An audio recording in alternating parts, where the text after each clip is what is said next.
Saudações, amados irmãos, conheçam o projeto Cidade Luz Brasil. Localizado na Chapada dos Veadeiros, próximo a Alto Paraíso de Goiás, a fazenda fica em um vale cheio de cristais, onde estamos construindo um projeto humanitário com moradias, centro educacional, centro médico e quântico para sua evolução física e espiritual. Para reunir recursos para as obras, estamos oferecendo alguns terrenos, de 250 até 2.000 metros quadrados junto ao projeto.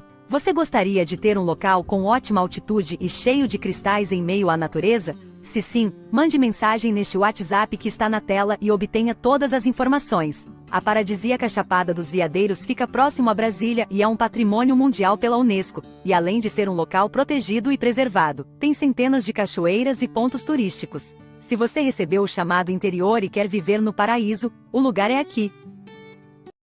Olá, amados irmãos. Sejam bem-vindos ao canal Carlos Bispo, e vamos direto para as informações.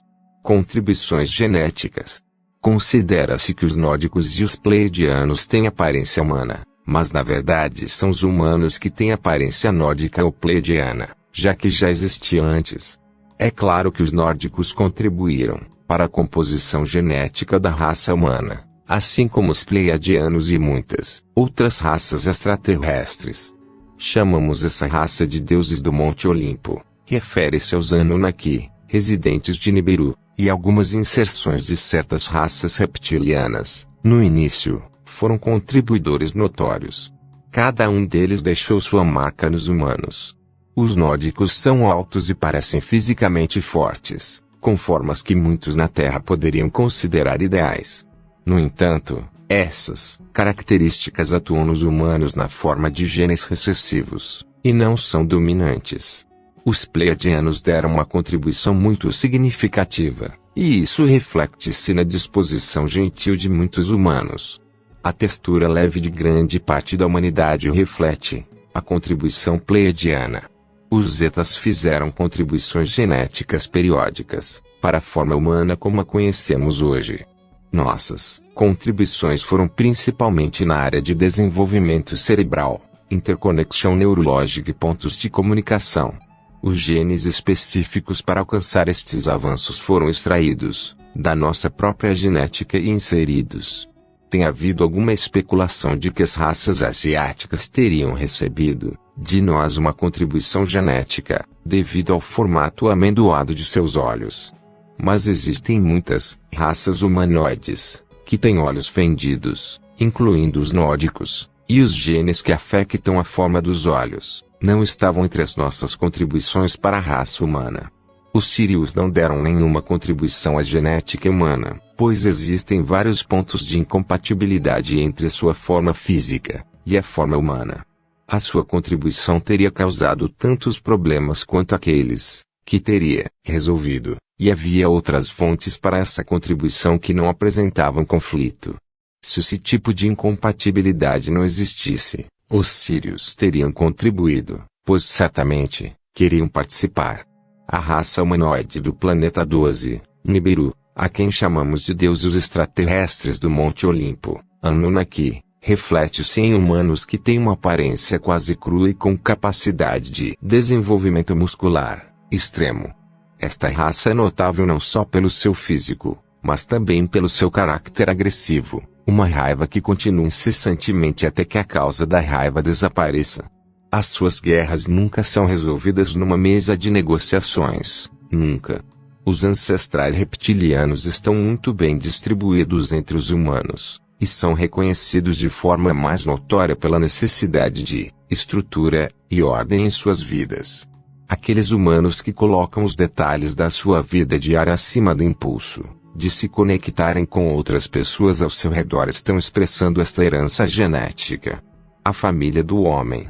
A grande família do homem não é o que os humanos tendem a acreditar, na medida em que incluem generosamente todas as raças do mundo. A grande família do homem estende-se bastante dentro do universo. Tem havido muita informação canalizada sobre este tema, o que tem sido de grande interesse para leitores ávidos em todo o mundo. Como se relaciona essa grande família e quais seriam as diferenças? Na verdade, existem mais semelhanças do que diferenças. O mesmo poderia ser dito das raças humanas da Terra, e mesmo dos diferentes gêneros. Alinhando todas as características, as diferenças são inferiores a um ponto percentual. Mas o que se nota são as diferenças, por isso vamos nos referir às diferenças. Os humanos foram adaptados para viver na Terra, que possui características diferentes de outros planetas. A Terra tem grandes animais carnívoros, e se eles não tivessem tido a capacidade de entrar em modo de fúria cega, num acto final de defesa, grupos de homens primitivos simplesmente não teriam sido capazes de sobreviver.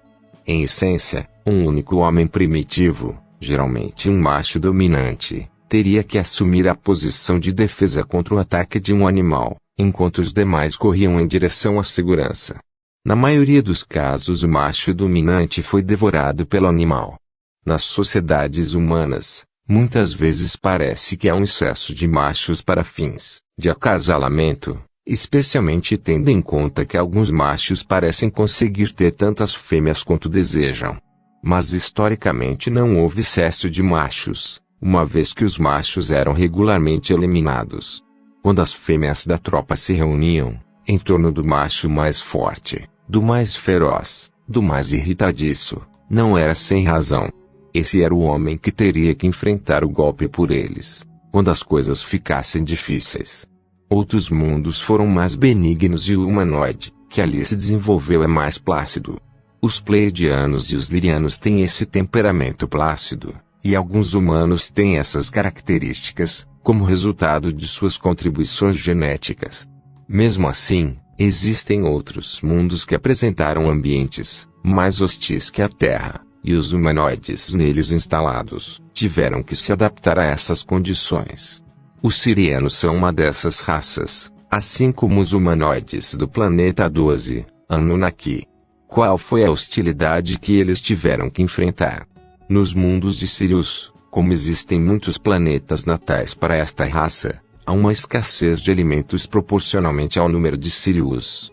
Ao contrário da Terra, que tem grandes animais carnívoros, nos mundos sirianos não houve uma eliminação sustentada de habitantes, e a sua população foi inacerada. Como resultado, os sirianos sobreviventes são belicosos, possessivos e dominadores. Os outros morreram de fome. No planeta 12, Nibiru, houve uma situação semelhante, dado que este planeta descreve uma longa viagem longe do Sol, e embora gaste a sua própria energia para manter uma iluminação suave crepuscular, enquanto viaja através do espaço escuro, a vegetação lá não cresce em abundância. Uma de suas plantas é para eles estimulante, como uma espécie de hormônio do crescimento, e quem tocou naquela planta ficou mais forte com mais vitalidade. A batalha, até o extermínio do oponente, é a regra geral no planeta 12. O desenvolvimento intelectual também seguiu um caminho, que está de acordo com o ambiente em que os humanoides viveram. Os nórdicos são intelectuais a ponto de excluir outras atividades, e por boas razões. O seu planeta apresentava um mundo sem grandes carnívoros, contra os quais se defender, mas onde a produção de alimentos exigia grande cooperação e planeamento cuidadoso. Então os traços de acuidade mental e cooperação, em vez de independência, eram a chave para a sobrevivência. Como resultado, eles trabalham em estreita colaboração, e discutem problemas a tal ponto que outros humanoides os consideram ridiculamente detalhados. Os Pleiadianos e os Lirianos necessitaram de um mínimo de atividade mental para sobreviver, e é por isso que não são reconhecidos como gigantes no uso de suas mentes.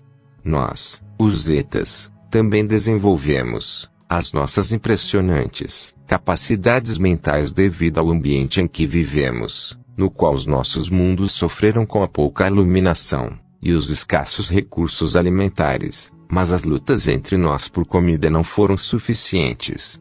Fomos obrigados a traçar formas de aumentar nossas fontes de alimentos, e também aprender a colaborar nisso. Em outros aspectos, como a vida atrativa e a longevidade, não há tanta diferença entre as raças humanoides como se poderia pensar. Existem algumas pequenas variações. Quando uma corrida acontece no quarto, a densidade aumenta naturalmente a longevidade, pois o espírito carrega um peso maior, literalmente, em proporção ao corpo e, portanto, tem uma influência maior. O impulso sexual nos humanos tende a ter maior variabilidade do que em outras raças humanoides, onde há alguns humanos que nem pensam em sexo enquanto há outros que são obsessivos. A nossa sexualidade também era poderosa, mas era homogênea, assim como a sexualidade dos habitantes do planeta 12, Anunnaki. Os plácidos pleiadianos e os lirianos só acham o sexo atraente quando ninguém tem objeções, como no caso daquele casamento feliz em que os sogros estão muito entusiasmados, e todos os amigos aprovam. Se houver alguma objeção, eles se abstêm, sem grande problema. Eles são capazes de manter seu gênero no armário. Fonte: Zetatalk. Se gostou do vídeo, deixe seu like e compartilha. Muitas bênçãos e até